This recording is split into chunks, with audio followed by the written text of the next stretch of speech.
Hello बच्चों, आज question लाए हैं मैथमेटिक्स क्लास 10 के चैप्टर नंबर 1 जो कि रियल नंबर है उसकी एक्सरसाइज 1.1 का क्वेश्चन नंबर 6 लेके आए। इसमें क्वेश्चन हमसे पूछा है कि क्या ये गिवन पूरा नंबर कंपोजिट है तो कैसे है वो बताइए। देखिए दो ही नंबर है हमारे पास, कंपोजिट और प्राइम। कंपोजिट नंबर बच्चों क्या होते हैं? जिसके फैक्टर 2 से ज्यादा होते हैं। प्राइम नंबर क्या होते हैं? जिसके 2 ही फैक्टर होते हैं। प्राइम नंबर क्या होते हैं? जिसके 2 फैक्टर होते हैं, एक वो खुद होगा और एक 1 होगा। मतलब अगर आपने इस क्वेश्चन में 2 फैक्टर से ज्यादा निकाल दिए, एक वो खुद और एक 1, और उससे ज्यादा निकाल दिया, तो 100% आप बोल देंगे कि ये बच्चों कंपोजिट नंबर है।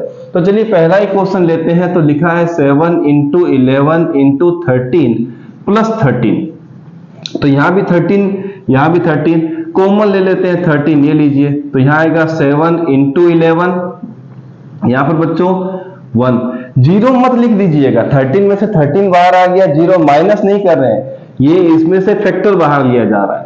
तो 13 लिखने के बाद यहां आएगा 77, यहां पर आएगा +1, 13 और आ जाएगा यहां पर 78। इसको हम फिर से स्प्लिट करते हैं, 13 × 13 × 6। ठीक है बच्चों, तो अब 13 तो एक ही है, दोनों फैक्टर दोनों क्या रहने वाला है? सेम रहने वाला है।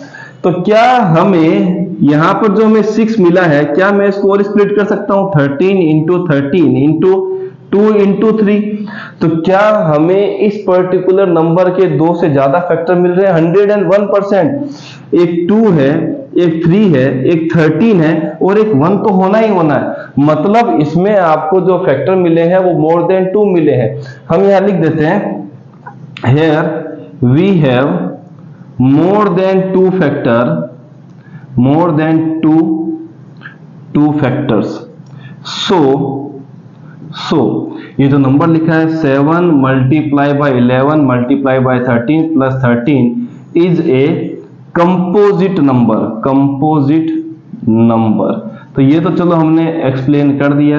अब आते हैं बच्चों दूसरे नंबर क्वेश्चन पे। ये रहा 7 × 6 × 5 × 4 × 3 × 2 × 1 + 5।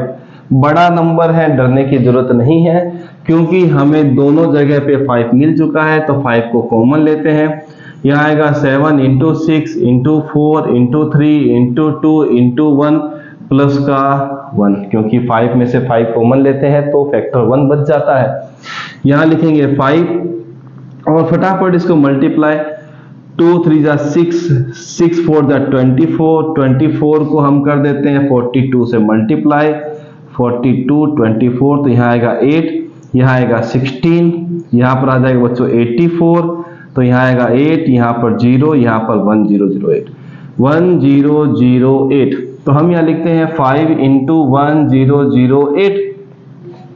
हम अब इसका भी फैक्टर निकाल लेते हैं। तो 5 × 504 × 2। तो अगर हम गौर से देखें पहले क्वेश्चन की तरह, तो हमें मिल जाता है कि इसके भी मोर देन 2 फैक्टर। तो फिर से वही कहानी हम लिख देते हैं, here we have more than 2 factor, more than 2 factors, ये लीजिए। so 7 × 6 × 5 × 4 × 3 × 2 × 1 + 5 is a composite number। चलिए ये आपका था सिंप्लीफिकेशन क्वेश्चन नंबर 6 का। समझ में आया होगा शायद। अच्छी तरीके से इसको एक बार प्रैक्टिस कर लेते हैं। मिलते हैं नेक्स्ट वीडियो में।